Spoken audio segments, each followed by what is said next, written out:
کہ ایک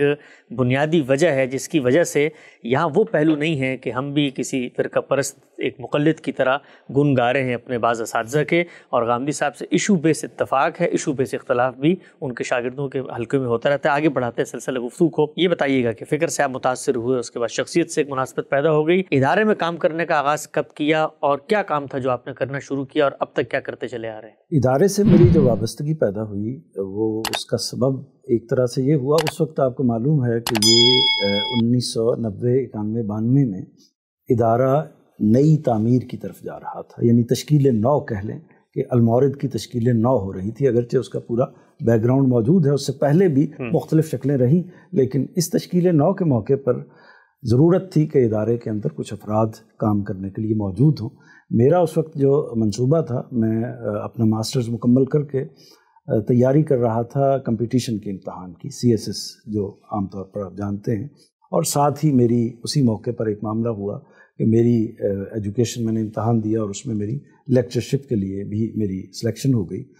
وہی ایک موقع تھا جس میں میرے سامنے یہ تصویر آئی، بلکہ کہنا چاہیے میرے استاد محترم ہیں محمد رفیع مفتی صاحب، انہوں نے یہ صورت بتائی کہ اگر اس کی کوئی شکل ہے کہ آپ استاذ کے ساتھ یا اس کام میں شریک ہونا چاہتے ہیں تو اس کی کوئی شکل بنائی جا سکتی ہے۔ تو میں نے اس موقع پر ایک لمحے کے لیے بھی نہیں سوچا، میں نے دوستوں سے مشورہ کیا، اپنے اساتذہ سے مشورہ کیا جو بھی تھے، ہر جگہ سے مجھے ایک ہی میسج ملا کہ یہ تم غلط فیصلہ کر رہے ہیں۔ اگر تم، کیونکہ اس وقت استاذ کا سوسائٹی میں اس طریقے سے تعارف موجود نہیں تھا، میڈیا کا بھی اتنا زمانہ نہیں تھا، تعارف بھی اس طریقے سے موجود نہیں تھا، ادارہ بھی ہمارا کوئی جس طریقے سے آج آپ کو کچھ متوازن، کچھ اسٹیبلش نظر آتا ہے، یہ صورت بھی موجود نہیں تھی۔ تو اور دوسرا معاملہ یہ تھا کہ اپنے زمانے کے لحاظ سے میری ایک جاب بھی ہو گئی تھی، میں اپنے اس میں لائن میں چل بھی پڑا تھا اور اپنی آگے کی تیاری بھی کر رہا تھا۔ تو جس فرد سے بھی مشورہ کیا، ہر ایک نے یہی کہا کہ آپ یہ ایک غلط بات کر رہے ہیں۔ مشورہ کرنا اس لیے ضروری ہوتا ہے کہ بعض اوقات آپ کے ارد گرد جو لوگ بیٹھے ہیں، اگرچہ میں نے فیصلہ اپنے طور پر کر لیا تھا، لیکن ان کی تکریم کے لیے، ان کے اعزاز کے لیے اس کی ضرورت ہوتی ہے کہ بندہ ان سے بات کرے۔ حتیٰ کہ میرے استاد ظفر عادل صاحب کا بھی یہی مشورہ تھا، لے کر گئے تھے جو مجھے لے کر گئے تھے، ان کا بھی یہی مشورہ تھا کہ میرا خیال ہے کہ آپ کو یہ سٹیپ نہیں لینا چاہیے، کیونکہ دنیا کے جو معاملات ہیں ان کو پیش نظر رکھتے ہوئے اپنی زندگی کے معاملات کو آگے بڑھانے کا فیصلہ کرنا چاہیے۔ لیکن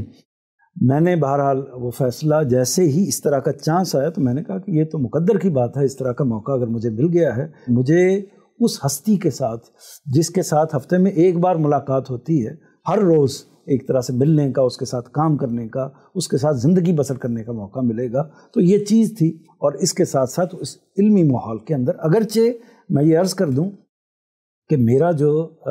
بیک گراؤنڈ ہے وہ اس طریقے سے علمی نہیں تھا، اور نہ میرا کوئی پلان تھا کہ میں کوئی علمی طور پر کنٹریبیوٹ کروں گا۔ خیال یہ تھا کہ استاذ کے ساتھ جائیں گے اور ان کے لیے کوئی بھی خدمت ہو سکتی ہے، وہ خدمت ادارے کو مینج کرنا ہو سکتی ہے، وہ ادارے کے اندر جھاڑو لگانا ہو سکتا ہے، کوئی بھی خدمت ہو سکتی ہے، وہ ان کے ساتھی بن کر، اس کام کے ساتھی بن کر، ایک خالص دینی جذبے کے ساتھ اس کام کے ساتھی بن کر اس کام کی خدمت کریں گے۔ یہ احساس تھا، یہ جگہ تھی۔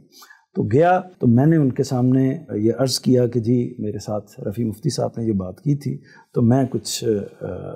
محسوس کرتا ہوں کہ اگر یہ بندوبست ہو جائے تو میں بڑا خوش محسوس کروں گا اپنے آپ کو، بلکہ میں خوش قسمت محسوس کروں گا اپنے آپ کو کہ اگر میں اس کام میں آپ کا معاون بن سکوں، آپ کا ساتھی بن سکوں۔ تو استاذ نے اس موقع پر، مجھے آج تک ان کی کچھ بات یاد ہے جو انہوں نے اس موقع پر ارشاد فرمائی۔ انہوں نے کہا کہ بھئی یہ جو کام ہے دین کے لیے اپنے آپ کو مختص کر دینے کا یا دین کی خدمت میں آ جانے کا، یہ کوئی آسان کام نہیں ہے۔ اس کی وجہ یہ ہے کہ یہ وہ ہے کہ جس میں بعض اوقات انسان کو اپنے کپڑے بچانے مشکل ہو جاتے ہیں، بعض اوقات یہ صورتحال ہوتی ہے کہ آپ کا خاندان آپ کا ساتھ نہیں دے رہا ہوتا، آپ کی فیملی آپ کو چھوڑ دیتی ہے، آپ کا ملک یا آپ کے دوست احباب آپ کے ساتھ کھڑے نہیں ہوتے، تو یہ آسان سفر نہیں ہے۔ اور کوئی بھی تحریک ہو، جس بھی تحریک کا آپ حصہ بننا چاہیں، کسی بڑے کام کو کرنے کے لیے کھڑے ہوں، تو ذہنی طور پر اس میں تیار رہنا چاہیے کہ اس کے لیے کوئی مالی مقاصد یا کوئی مالی اچیومنٹ یا کسی منصب کا حصول یہ مقصد ہو نہیں سکتا، کیونکہ اگر اس طرح کے مقاصد کو آپ اپنے سامنے رکھیں گے پھر آپ کو دنیا کے جو باقی کام ہیں انہی میں جانا چاہیے. یہاں اس طرح کا معاملہ نہیں ہے. اور پھر ہمارا جو معاملہ ہے، آپ جانتے ہیں کہ ہمارے درس میں کتنے لوگ آتے ہیں، آپ جانتے ہیں کہ میری فکر کس نوعیت کی ہے اور کس نوعیت کی منفرد ہے. تو یہ ساری چیزیں آپ جانتے ہیں، اور اس کے ساتھ یہ بھی جانتے ہیں کہ جو ارد گرد کے لوگ ہیں یا اس فکر کو سننے والے لوگ ہیں ان کا ایک طرح سے ان کی مخالفت اور اسی طرح ان کا ایک طرح سے اناد کس جگہ پر آ کر کھڑا ہوا ہے، ان ساری چیزوں سے آپ واقف ہیں اور اس کو فیس کرنا پڑے گا. یہ ساری چیزیں آپ دیکھ لیجئے. جب میں نے بار بار یہ کہا کہ جی مجھے اس کا اندازہ ہے، اور میں نے خود یونیورسٹی کے اندر جب میں نے کام کیا، مختلف لوگوں کے ساتھ بات کی اس طرح کے موضوعات کے حوالے سے، آپ کے فکر کو پیش کرنے کی کوشش کی، تو جو کچھ مجھے فیس کرنا پڑا ہے وہ کس جگہ سے کرنا پڑا. تو انہوں نے کہا کہ بھائی باقی تو معاملات اپنی جگہ، اگر میرے پاس ایک روٹی ہوگی تو اس میں سے آدھی آپ لوگوں کے. سبحان اللہ. شاگردوں کے لیے جو سیکھنے آ رہے ہیں، جو سیکھنے کے لیے آ رہے ہیں. یعنی مطلب یہ ہے کہ میں کسی اور چیز کی ضمانت تو آپ کو نہیں دے سکتا. میرے پاس جو کچھ بھی ہوگا، میرے پاس ایک روٹی ہوگی تو میں اپنے ساتھیوں کو، اپنے دوستوں کو اس میں شریک کروں گا. یہ کہنے کی ضرورت اگرچہ نہیں تھی، لیکن آپ یہ دیکھیے